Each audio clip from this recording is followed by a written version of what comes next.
Hi, I'm Jennifer Smith, Program Coordinator with Marshfield Clinic Health System. Thanks for watching. This is your 5-minute edge to understanding developmental stages and guiding behavior.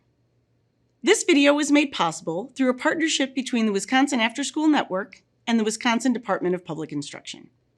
Have you ever found yourself in a position when kids are arguing and all you want to do is just have them stop, separate, and move on with their day?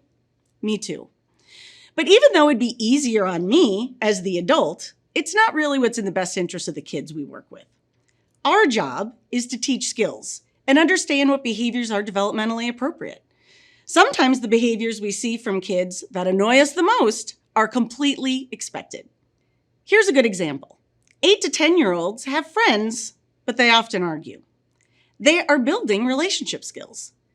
They don't yet have these skills, hence the arguing. They argue because they're learning to navigate conflict, communicate, build other relationship skills. When we see kids arguing, oftentimes we're ready to step in and stop it with no resolve. Or think, we'll just let them work it out on their own, which also isn't helpful. Separating kids and solving the problem for them is also not helping them build those skills and will ultimately negatively impact their behavior long term. So, this is our opportunity to help kids learn how to think about their actions, hear each other, work together to identify a common solution, and implement that solution, which will help build skill and move through their developmental stage. Our job isn't to do it for them, rather coach them so they can build these skills over time. Here are 3 examples of different age groups. 5 to 7-year-olds are rule followers, and they're tuned into what's fair.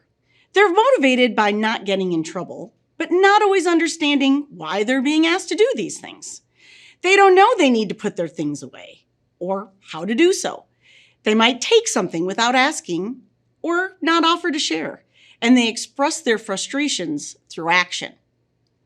So with 5 to 7-year-olds, they need our guidance on how to do some of these things.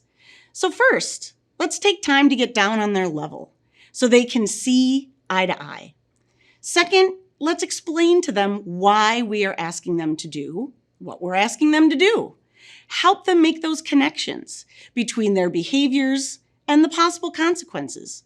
When you leave your coat on the floor, it can get stepped on, dirty or wet. It can cause someone to trip and fall. That's why it's important for us to hang it up when we come in from outside.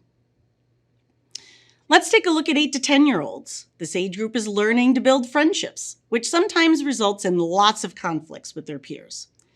They might be friends with this person today, but not tomorrow, or they're seemingly best friends one moment and then arguing the next. Drama, right?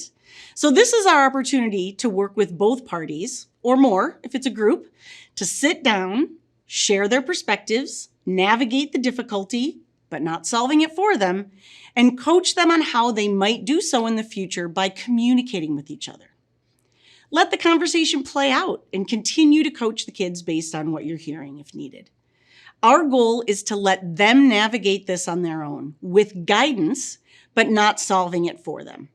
And hang in there, sometimes it can take a while.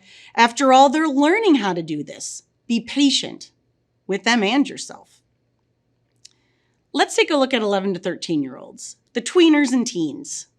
These kids are looking for independence and will push back against authority. 11 to 13-year-olds don't often do what you want them to do. They demonstrate apathy. Whatever, I don't care. Kids at this age are trying to figure out how to become their own individual. So they push back on us as adults and often use language that they know will push our buttons. Again, be patient. So our goal with 11 to 13-year-olds is to help them figure some of this stuff out by offering them choices versus giving directives. What we call voice and choice oftentimes works really well for this age group, providing them options within our boundaries and letting them make suggestions too. Ultimately, they get to choose what they're doing within reason and not from a punitive standpoint. Not only are we guiding them to navigating their independence, but we're coaching how they can communicate with adults in meaningful ways. We also have the opportunity for 11 to 13-year-olds to work on building a case for what or why they should or shouldn't do something, letting them make an appropriate argument. So here's some final tips. Every kid is different. Our goal is to coach them through these situations, not do it for them. Helping them to consider different perspectives, think through responses, and offer options are ways to approach this work. But you also need to keep in mind where they are in their development. Sometimes it's hit or miss. Some strategies work with individuals better than others. And sometimes it's just plain hard.